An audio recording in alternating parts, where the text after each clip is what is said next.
Welcome to Unit 27. We look at numerical integration. There are several parts. Part 1 is general Riemann sums. Then I want to left and right Riemann sums. And then trapezoid method. And then comes the Simpson method. Then also Simpson 3/8 and finally Monte Carlo. So six parts. So let's get started with, so part 1 will be about general Riemann sums. So that's actually what Riemann did. You know, Riemann did not look at equal spacing. He introduced more general spacing. Let's just take this is our point x0, this is maybe our point x1, this is x2. You can make the spacing rather arbitrary, and let's call this xn. And then we call the difference here, that would be the delta x2. So in general, that's kind of the new thing, is if this is the graph here, what we do is we allow to make the spacing not uniform. What we have is a sum. So the sum will be, so this general Riemann sum, we sum up the function value and k equal to 0 to n, and then we take fxk and then we write delta xk. So that's the general, that's how you usually see it in calculus books.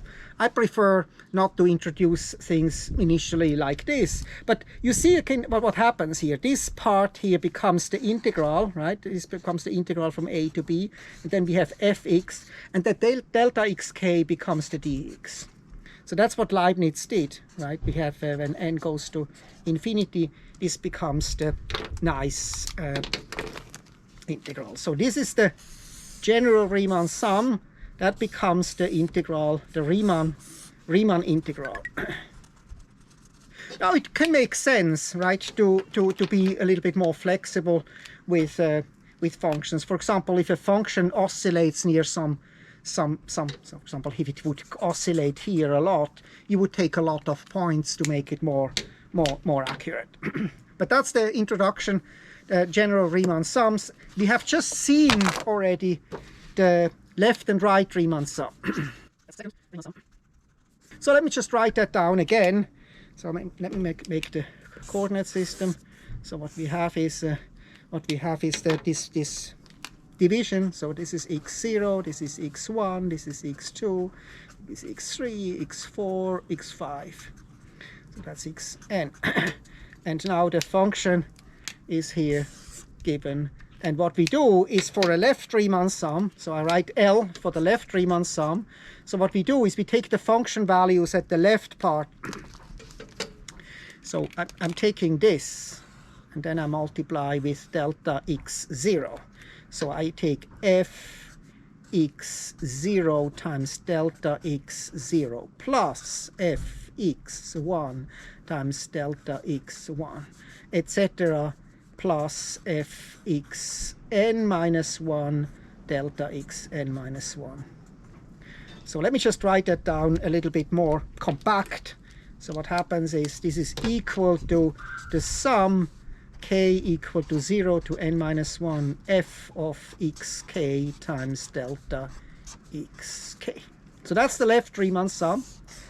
And for the right Riemann sum, so let me just write that. So that's the blue one. Just take the blue stuff here. So this is the left Riemann sum. We can also evaluate the function at the right, and I'm not sure whether it makes sense to put that in the same. Let me just write that down. So what we do is we take the same thing, but we just start at the right point. So we take this thing, so we take f of xk times delta xk, and we go from k equal to 1 to n. So what we do is I'm just allow now to write this like this. So we take this sum here. So in this case I'm actually taking this, taking this, taking this. So that's what we call the right Riemann sum when we evaluate the function at the right. So we have seen that, so that's nothing new. What is new is that we can make things better by actually mixing them. So the best thing is to mix them. That's the part 3. That's the trapezoid method. So the trapezoid method is pretty cool. So if you look at the graph again, let's just take the graph here. So we take, let me just make this a little bit xk, and this is xk plus 1. What we have is, when we have the function here, the function was given like this. So we had for the left Riemann sum, we had this, just the left Riemann sum was blue before. For the left Riemann sum, we had this part, right? We evaluated the left. And for the right Riemann sum, we had evaluated it at the right. So we had it here. So now what we can do is we take the trapezoid method is, so the trapezoid method is left plus right half. So we average the two things. And that's pretty cool, because what we get if we average these two areas here, right? If we average this area and the blue area, and we divide by 2, what we get is a trapezoid. Let me just make that with a super cool color here. So what we do is we add up all these areas here. That's pretty cool, because that's much better than just the left Riemann sum or right Riemann sum. And so this is called the trapezoid method. So we don't have rectangles, but we have trapezoids. So the rectangles have become trapezoid. This is already much better, even in simple examples. Now, but you can improve much more. So that was part 3 already. So part 4 is about the Simpson method. So we can do slightly better than before, but we have also to evaluate things more. So if this is xk and this is xk plus 1, what we introduce is a middle point. The middle, so this is the function here, and we introduce a middle point, which is what we call yk. So that's just the average, the midpoint here. And now if we evaluate the function here, here, and here, and we average that in a clever way, we get what we call the Simpson method. So the Simpson method is we take the sum and then k equal to 0 to n minus 1, and now we take fxk plus 4fyk plus 1fxk plus 1 divided by 6 times delta xk. So you see, kind of in a clever way, we take here the weight 1/6 here we take the weight 4/6, and here we take again weight 1/6. So much less weight at the boundary than in the middle. So this is already much better. So this is called the Simpson method. And we will just see an example where that works. There is a variant of that, which is the Simpson 3/8 method. That was number 4. That's number 5. Simpson 3/8. And so it's a little bit different in that we have now still xk, we have xk plus 1, and now we introduce yk and zk. So we introduce 2 points in the middle. So that's just 1/3. That's just 1/3. These are all the same length here. So we just take it divide it in 3. And so that method is we sum up k equal to 0 to n minus 1, and then we take fxk plus 3 fyk plus 3 fzk plus fxk plus 1 divided by 8 times delta xk. Pretty cool. So you see, kind of what we do is we take this function f of x and we evaluate it at more points. We evaluate it at here, we evaluate it here, we evaluate it here, and we evaluate it here, and we give it different weights. We give the weight 1/8 here, we give the weight 3/8, 3/8, and 1/8. So that's how engineers have figured out that actual Simpson. And we will just see an example how that works. But before we go to examples, let me just part 6 is, so 6 is Monte Carlo. So we go to the casino, and what we do is, so we have our our function given on the interval AB is f. And what we do is we just throw random points. Random points. So xk are random points. N random points.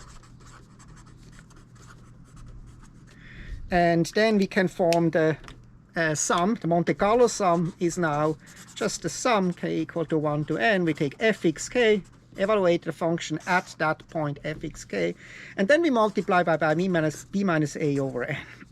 So that's kind of the right spacing. So this is the right spacing, because if f is equal to 1, that should just give you b minus a. And that's actually the Lebesgue integral. Lebesgue integral. Much better integral than the Riemann integral. It's used in probability theory. So example, I did not put that number, but example, we take an example and we want to compute several things.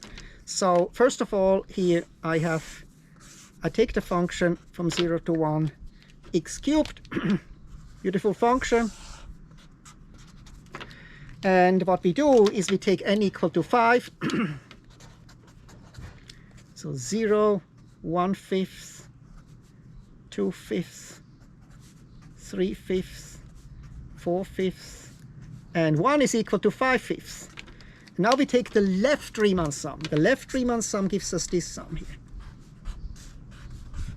So let's just compute the area here. And so that's the left Riemann sum. So what do we get for the left Riemann sum? Let me just actually keep that with the thing. For the left Riemann sum, what we have is 0 over 5 cubed plus 1 over 5 cubed plus 2 over 5 cubed plus 3 over 5 cubed plus 4 over 5 cubed. And so that's the last thing. And every time we multiply with 1/5. And I computed that before. I got 425. And I can also do the right Riemann sum. So that was A. B was the right Riemann sum. When we take the right Riemann sum, I'm taking, let me just make that with a different color. So the right Riemann sum would be this, right? It should be bigger, right? That's the right Riemann sum. When we take the right Riemann sum, so the right Riemann sum, we take 1 over 5 cubed plus 2 over 5 cubed plus 3 over 5 cubed plus 4 over 5 cubed plus 5 over 5 cubed times the whole thing times 1 over 5. And if I'm not mistaken, I got 9. I got here 9 over 25. So that's this. And now comes the exciting thing. That's the trapezoid method, right? The trapezoid method gives you left plus right over 2. So that's just 13 over, this is 13 over 50, right?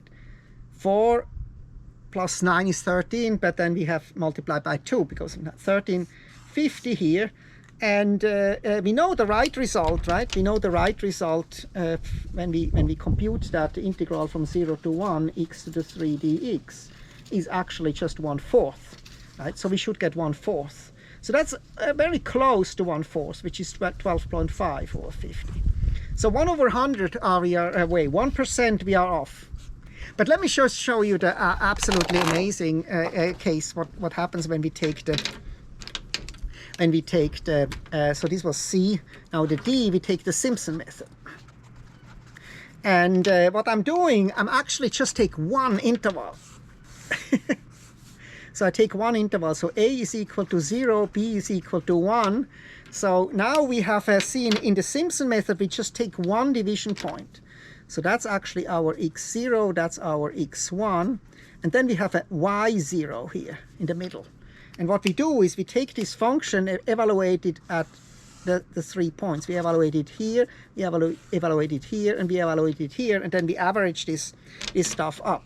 So what we get is the Simpson method gives us just 0 cubed plus, what was it, 4, and then that's 1/2 here, 1/2 cubed plus 1 times 1 cubed, and then the whole thing is divided by 6. And remember, we took n equal to 1 here. In this case, n is equal to 1, just one interval here. So x0 but until x1, one interval here, and we have split it up into two parts, and in a clever way. Let's just see what we actually get here. We get 0 plus 4/8 plus 1. This is 3 over 6. This is 3. What is it? 1/2. This is 3/2 times 6. This is actually just 1/4. Exact. Isn't it amazing? With one interval, Simpson 3/8 method, and we take again this. Where's my marker? Where is my? Oh, here. We take this. Take still the interval from 0 to 1, and now we divide it. So we have one interval again. So n equal to 1 again. So this was x0. That was x1, and then we add 2. Function was again same function here, x to the 3, and we take the y1, y0, and the z0. So these are our points, Simpson points, where we evaluate things. And let's just see what we get here when we take that. So we get the Simpson 3/8 is equal to 0 cubed plus 3 times f of y0. So that's 1/3. So that's 1/3 cubed.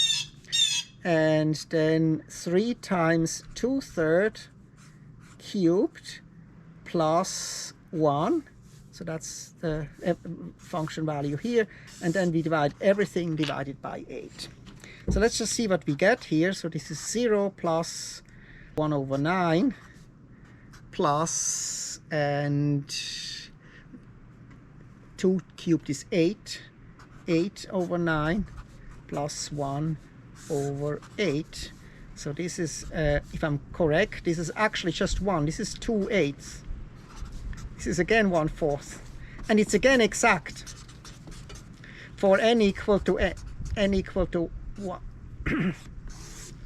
Absolutely amazing method. And I will demonstrate then the Monte Carlo method in class. So the sun is just going down, and I stop here this presentation.